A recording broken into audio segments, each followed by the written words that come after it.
Hoy vamos a hablar del artículo titulado Efficient Epileptic Seizure Prediction Based on Deep Learning de Dawood y Bayoumi, publicado en 2019. Definamos primero un par de cosas, como por ejemplo, ¿qué es un ataque epiléptico?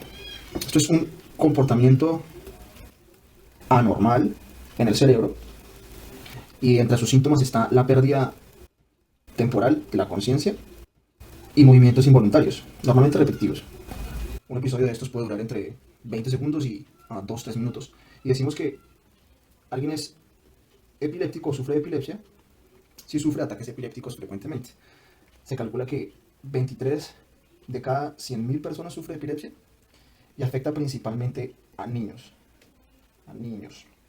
También vamos a hablar de un electroencefalograma, por sus siglas EEG, que es la medición de la actividad eléctrica del cerebro. Entonces, si tenemos un comportamiento anormal en el cerebro, el EEG también va a registrar un comportamiento inusitado. Vamos a ver un video de un paciente que mientras le efectúan un electroencefalograma sufre un ataque epiléptico para que veamos cómo se comportan las ondas de salida.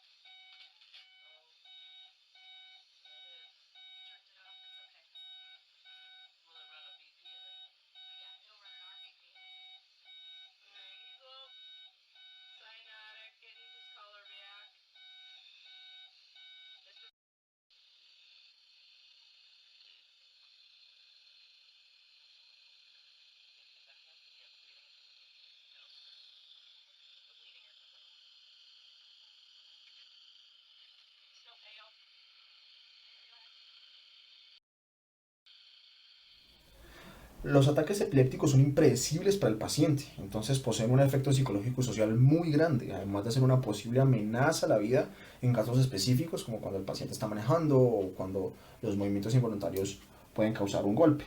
Detallemos entonces las fases alrededor de un ataque epiléptico de la lectura del electroencefalograma.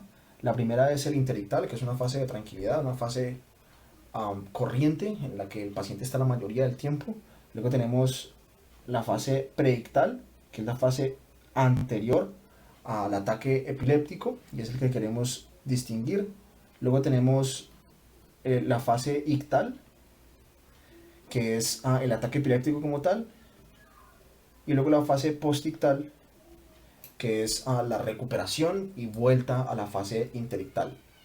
Entonces el problema consiste en clasificar segmentos de lectura del electroencefalograma de manera temprana y precisa para poder distinguir la fase predictal, advertir al paciente del inminente ataque epiléptico y permitir que él se prepare junto con su familia. Es importante aclarar que las características definitorias o las que permiten diferenciar cada una de estas etapas son patológicas para cada paciente, dependen de cada persona.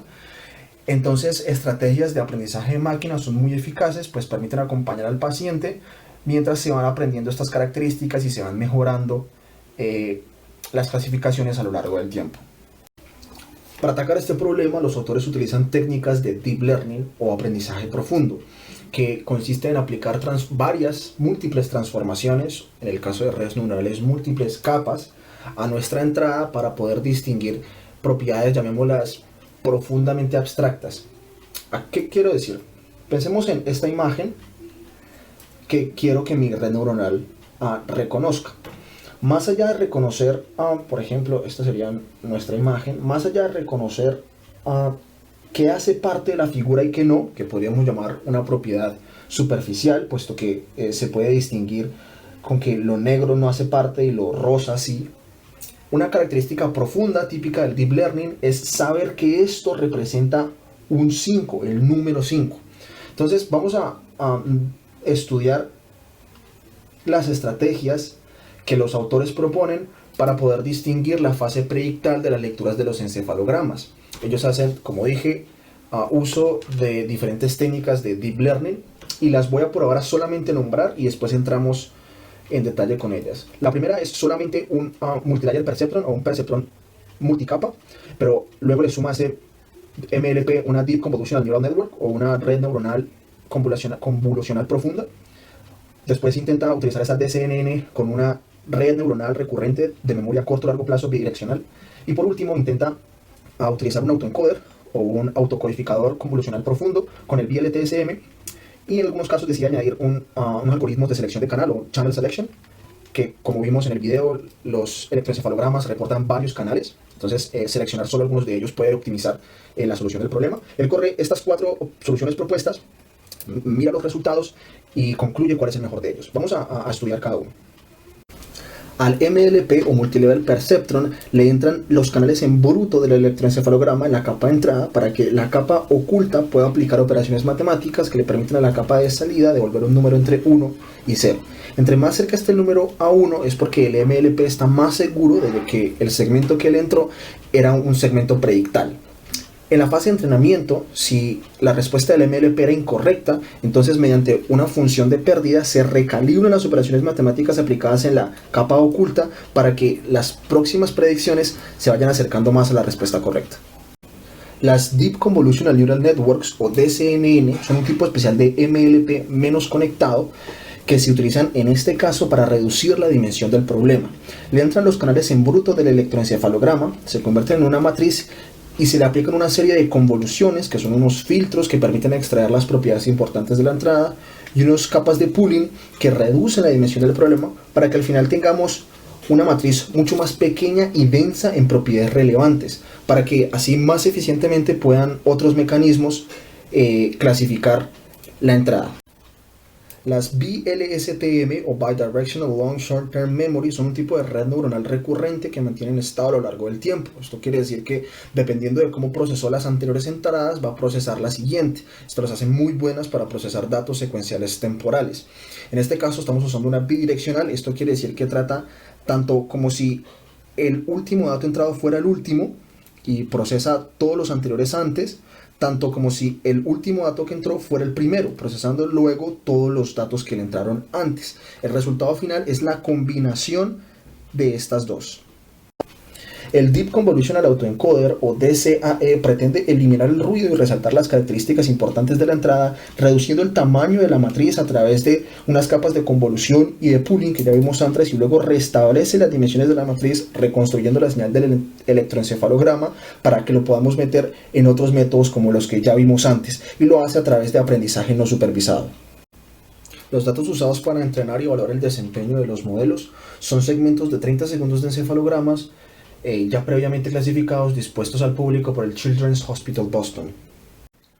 Entonces, recordemos cuáles eran las arquitecturas propuestas por el autor, que era básicamente MLPs y VLSTMs precedidos de preprocesadores, y miremos su desempeño de acuerdo a 3 criterios, que son sensibilidad, que es básicamente cuántos predictales se reconocieron del total de predictales reales; especificidad, que es cuántos negativos del total de no predictales se reconocieron; y precisión, que es cuántos segmentos de electroencefalograma se clasificaron correctamente, sean predictales o no predictales.